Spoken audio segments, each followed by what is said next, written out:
Hello friends, তোমরা সবাই কেমন আছো? আমার নতুন একটি মিনি ব্লগে তোমাদের সকলকে জানাই স্বাগত। সৃজনী শিল্পগ্রামের ভেতরে এরকম ছোট্ট ছোট্ট সুন্দর সুন্দর দোকান রয়েছে। এখানে নানা রকমের ব্যাগ, নানা রকমের জামা কাপড়, তারপরে হাতের তৈরি সুন্দর সুন্দর জিনিস এখানে বিক্রি হচ্ছিল। মানে ছোট্ট একটা সোনাঝুরি হাট বলা যেতে পারে। এখানে সুন্দর একটা ধানের মড়াই করা রয়েছে, যেখানে গ্রামের মানুষরা ধান স্টোর করে রাখে। এছাড়াও নানা রকম দেবদেবীর মূর্তি রয়েছে, কাঠ পাথরের সুন্দর সুন্দর এখানে নকশা করা রয়েছে। তার উপরে একটা বেদি মতো করে সেগুলোকে রাখা রয়েছে, ঠিক যেন মনে হচ্ছে কোনো মিউজিয়ামে সুন্দর করে সেগুলো সাজানো রয়েছে। এখানে যে আমরা মূর্তিগুলো দেখতে পাচ্ছি, এগুলো শুধু কাঠ রঙের তৈরি মূর্তি নয়, এগুলো শিল্পীদের তৈরি অসাধারণ হাতের কাজ।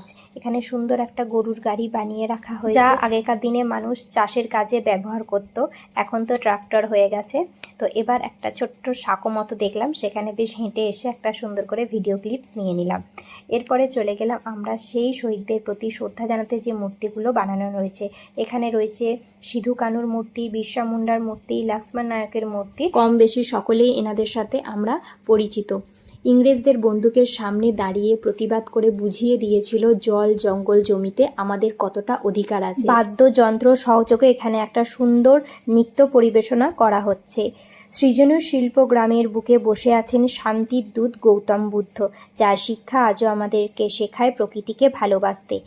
এখানে মূর্তিটি দেখে সত্যি মন প্রাণ জুড়িয়ে যায়। সুন্দর একটা সোনালী মূর্তি দণ্ডায়মান রয়েছে, নিচে রয়েছে একদম সাদা সাদা সুন্দর সুন্দর রাজহাঁসের বেশ কয়েকটা মূর্তি। ভিডিও এখানেই শেষ করছি, টাটা।